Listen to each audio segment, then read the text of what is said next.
of different sizes. So you can have a little panel which will run a little home lighting system, or you can have a big panel going all the way up to 200 watts, 250 watts, 280 watts, and then you can lay out thousands and thousands of these panels like this. You see in this picture over there, that picture is from Ladakh. So this is a kind of 100-watt plant that was put up by us about 8 years ago in Ladakh, working extremely well right now, no problem. Hybrid system is the one in which you can, in addition to solar panels, you can charge your batteries going through DG sets or going through a wind generator. Also, you can connect it into the grid, and then you can configure the electronics to say that solar first, wind later, DG last, whatever. These are various products. I'll just rush through this. It's a long presentation. Solar lanterns of various sizes, solar home lighting systems. I mentioned to you that in Uttar Pradesh, we've sold a large number of these. The poorest people are the customers of solar lights, because by definition, solar lights will be used in those areas where normal electricity is not available, right? So we are in a very unfortunate situation as a country that we are selling the most expensive power to the poorest guy. This is an ironical situation, but the guy is happy to pay for it. Okay, he cannot pay 15,000 rupees in one go. So what we've done is we've gone and tied up with banks, regional rural banks, Kshetriya Gramin Bank. Okay, and those banks give them loans. So the guy cannot pay 15,000 bucks in one go, but he can pay 250 rupees per month. So this becomes a monthly expense for him, and he can happily pay for it, because his income actually more or less increases from day one. Plus the 250 rupees is not really a fresh expense for him. He was spending almost this kind of money on the kerosene lamp, right, which he's not using anymore, because from kerosene lamp he has switched on to the solar home lighting system. So you can have solar home lighting systems of various types, with 4 lights, with 2 lights, with 1 light and 1 fan, etc. You can have a solar street light, various specifications, combinations, garden lights. You can have medium and large power packs, which is good for a village with 50 houses, 100 houses, etc. You can have a water pumping solution within which you can have a surface pump or a submersible pump. You can have a solar medicine storage solution in terms of a solar vaccine refrigerator. This is a product which actually we are selling a lot in Africa, because African countries have a similar situation like ours. Rural areas, lack of development, lack of electricity, big populations. This is something which has come up brand new. This is a big issue, big problem, and a big opportunity. What is happening is, all of us are aware that there is a telecom revolution which has happened in this country and which is continuing to happen, right? 750 million telephone connections, mobile connections, and counting every month. As a result, telecom towers have come up in a very large way. Almost 350,000 telecom towers have come up.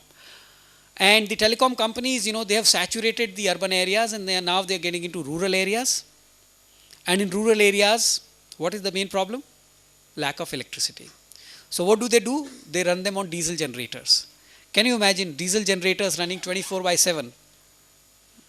And large numbers of them. The ministry has come up with a number, 2 billion liters of diesel is being consumed. 2 billion liters of diesel is being consumed every year just by the telecom towers. They have become the latest source of pollution. Now this is a way in which nobody would have thought, Nobody would have associated your telephone, your mobile telephone, with pollution. But here it is. So what is the solution? One very good solution is solar. So you can actually run the equipment, because the equipment requires about 3 kilowatt to 6 kilowatt kind of power, and that kind of power is easily provided by solar panels. So if you look at the flip side of it, this becomes then a big business opportunity for solar companies. So solar companies are now trying to actually move into that direction. For remote railway stations, in terms of microwave repeater stations, signaling systems, undercarriage lighting, all this can be powered with solar panels. This I have mentioned to you, rural household electrification. So regional banks in UP, Haryana, etc., providing loans. Now this is, in fact, I'm happy to say that this was an initiative taken by my company, but now the government has actually integrated this into the policy. So now this is national policy And in fact, the NABARD, NABARD is the National Bank for Agricultural and Rural Development. So NABARD is the premium bank. All the regional rural banks come under the NABARD. So NABARD has kind of made it a policy, and they've written to all the regional banks that you guys better give loans to people who want to buy solar home lighting systems. So this is something we are very proud of having done. This, I'll skip all this a little bit. This is a case study which I'll just take 2 minutes. What happens is that you go to a village. This is a case study from Chhattisgarh. This is what a solar power plant looks like. You create a little civil construction, a kind of room, and on the roof of that building you put up your panels. So this becomes your solar power plant for a village. And within the room you put your batteries and charge controllers and inverters and whatever. So from here you put out wires which go to the individual households. Now what happened was that after we had put these solar power systems, the maintenance became an issue, okay, because the Chhattisgarh government had given us a 2-year contract for maintaining the thing. So for 2 years my company was there, contract was over, we came out. So after 4 months, 5 months, 6 months, there were problems which started coming up. Obviously, there is electronics inside, so something or the other will require maintenance. And these things stopped working. In many places, there were reports of problems coming out. So what do? As a commercial company, you cannot go there and do it free of cost. You have to run a company. The government was not interested because they had put the thing, there was no further interest really. So we went in and we did some social engineering. We actually went into the villages, and in each village we identified a local person and we trained him. Okay, we trained him in the basic maintenance, and then the government used to give a 20 rupees subsidy to all electrified households in their monthly bill. So we said, electrified ko jab paisa milega to inko kyun nahi dete ho? So that 20 rupees, we said all the solar walas should also get. Okay, so that 20 rupees per family per month, plus each family was asked to provide 5 rupees. So that makes it 25 rupees. 25 rupees per family per month is coming to this guy whom we have identified and trained. So this guy then goes around, he collects his 25 rupees per family per month. That becomes his source of income. He's interested because this is his monthly income, and he has been trained by us in the basic maintenance, and he makes sure that the thing runs. So this was a little social engineering which we did, because we were before this event we were talking about it's not just technology, it's also other things that have to come into this. So this is just an example that we use the technology, but we also use social engineering to actually make this happen. So very quickly, India opportunities in terms of the Jawaharlal Nehru National Solar Mission. If you look at the map of our great country, you see the maximum sunshine happens in Rajasthan and Gujarat. So most of the solar power projects are coming up out there. Also because the fit is perfect. For solar power, what you need is large tracts of land. And we would insist that you don't use land which is agricultural land. Let the agricultural land continue to remain for agricultural production. Certainly you would not like to use land which is being used for urban or residential or commercial purpose. But you can use land which is a wasteland, which is good for nothing else. So in desert, you literally have 80,000 square kilometers of desert land, good for nothing else. And maximum sunlight happens over there. So it's a perfect example of, the nature actually providing you the solution. Now this is all technical and commercial stuff, policy stuff, which I'll skip. I will very quickly now just give an introduction of my company before I end my presentation. So Tata BP Solar is a joint venture of Tata Power with BP Solar, BP meaning British Petroleum. We've been around for 20 years now, and 100% solar company based in Bangalore with offices all over the country, including in NCR, Delhi, 150 dealers network. We manufacture solar cells. I showed you in the beginning the cells. So this is our cell manufacturing facility which is there in Bangalore. We have about 84 megawatts of cell manufacturing and 125 megawatts of solar module manufacturing capacity, and all India distribution network. These are various products that we have. So I've been talking about all of these things: lanterns, home lightings, and street lights. This is one bucket, you can say. This is one segment which is called as access to energy. The second segment is what we call as engineered solutions. So we can provide solar solutions for specific business customers like rural banks, rural telecom applications, highways, health, offshore platforms, etc.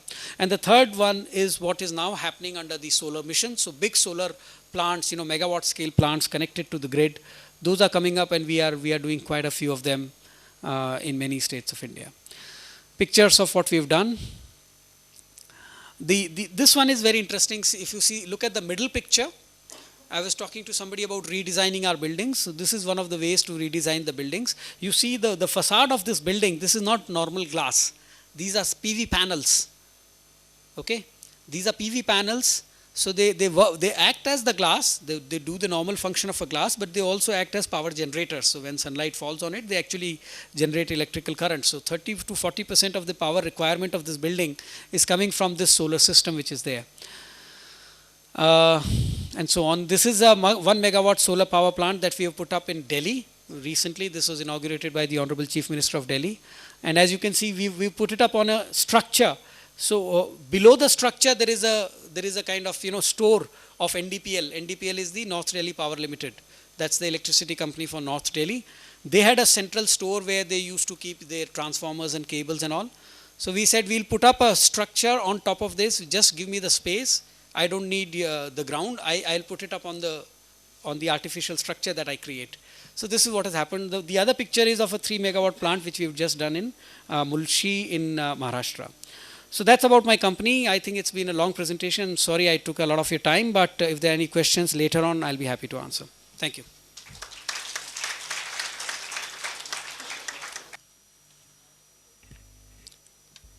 Indeed, sir, I'm sure the students must have imbibed a lot of things from you, and we will try our level best to be a great entrepreneur, as you say. I now request Ms. Parvati Raj, member of the Society for Interdisciplinary Biology and Hollandia Biotech's Research and Development Head, to come up and share her views with us. Please applaud for the learned lady whose education profile and success is of no match to her age. I request Ms. Parvati Raj to please. Good afternoon, everybody. I am Parvati from Hollandia Biotech, and I am here to deliver a speech on biogas and its applications. And first of all, I thank everybody to those who give an opportunity to come over here and to give that information that I am having with me and to share with you people, mainly from an engineering background. So before coming into my presentation, I will just show you a small documentary about our company and the projects and the works we have done.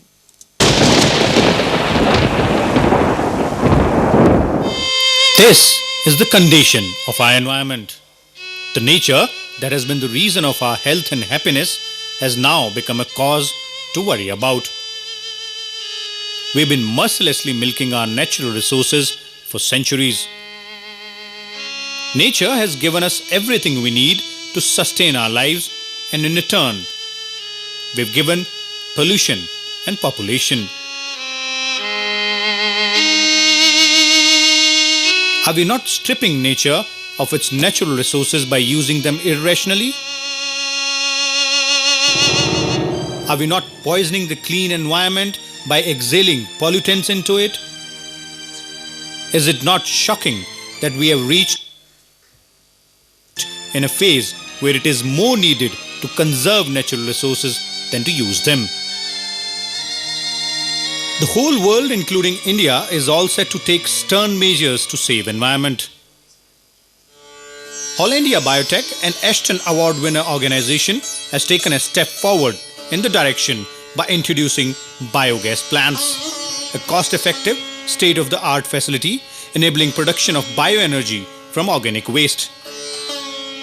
The plants also prevent both air and underwater pollution caused by burning of waste in open and dumping of garbage.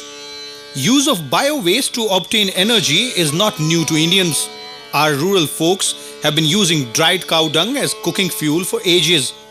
Production of organic manure by the fermentation of waste is also quite old for Indian farmers, who put dead plants, dried leaves and vegetable waste, etc. in a covered pit to prepare highly fertile organic manure. With the earnest efforts of Hollandia Biotech, this old age technology, which was limited to the villages of India in its new modified form is all set to benefit urban societies across India. Biogas plants are very effective in treating all types of bio-waste and obtaining energy from it. This alternative energy is inexpensive, cost-effective, and pollution-free. Our plants can be established as small domestic units in urban households or as big commercial projects in public organizations. Hollandia Biotech biogas plants are based upon the universally accepted and proven biomethanization technology.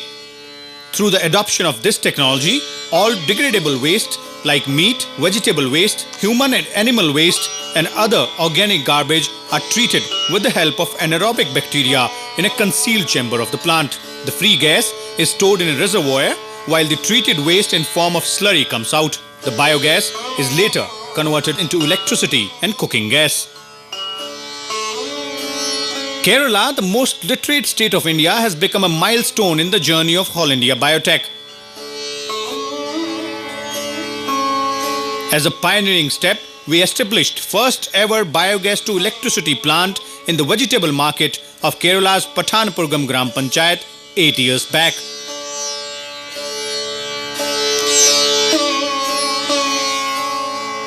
Obviously, people here have a reason to smile as they are producing cost-free power to lighten their market every day.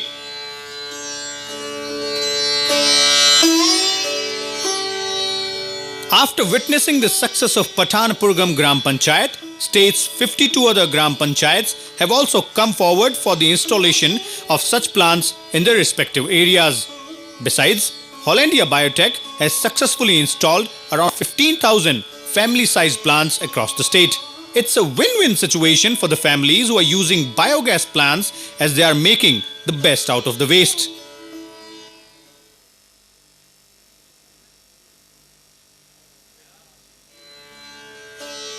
What more, they're proud of the fact that they are contributing their bit to keep environment pollution-free and their vicinity garbage-free.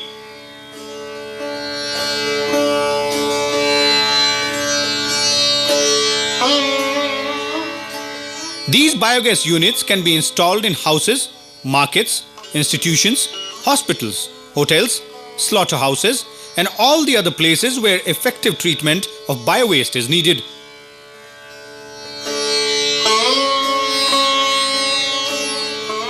Our success in Kerala is just a beginning.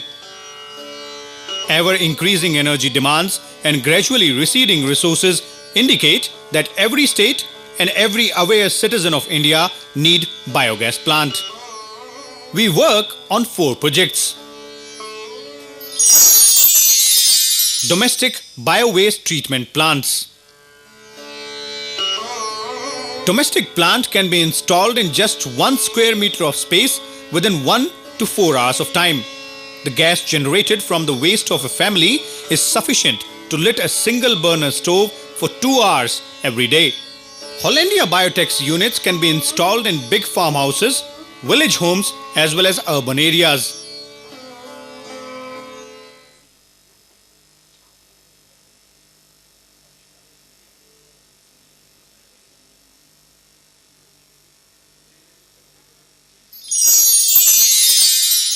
Waste to electricity plants. Hollandia Biotech promotes electricity generation through biogas. A generator is installed in the plant to produce electricity. Normally, 1.5 kilowatt electricity can be produced from 1 cubic meter biogas. The gas is utilized as operational fuel in gensets. The plant is especially useful at public places like hospitals, schools, community markets, garbage dumping grounds and hostels, etc.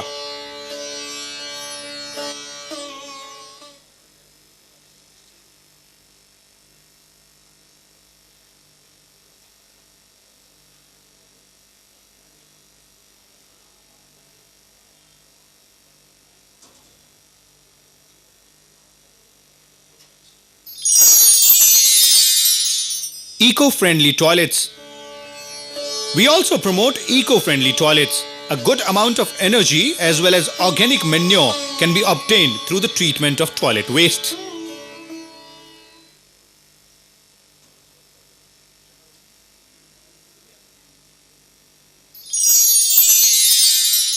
Night soil bioenergy. Like any other bio-waste, human excreta can be treated with the help of anaerobic microbes.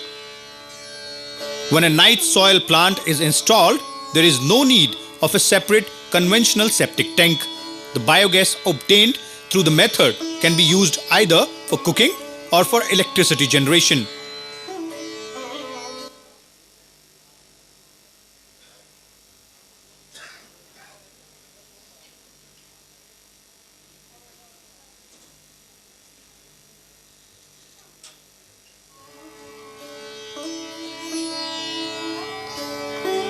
All the people who have installed Hollandia Biotech plants in their homes value it as a life-changing device. They are producing their own eco-friendly energy with the right use of waste. Their expenses are reducing, savings are increasing, and they are proud of the feeling of contributing into the pollution-free environment. At Hollandia Biotech, we strive to nurture nature by making best use of waste. Biotech's selfless services have been acknowledged world over and made us a proud winner of prestigious Ashton Award, the Green Oscar 2007. We have also won the Kerala State Energy Conservation Award 2010 for non-profit organizations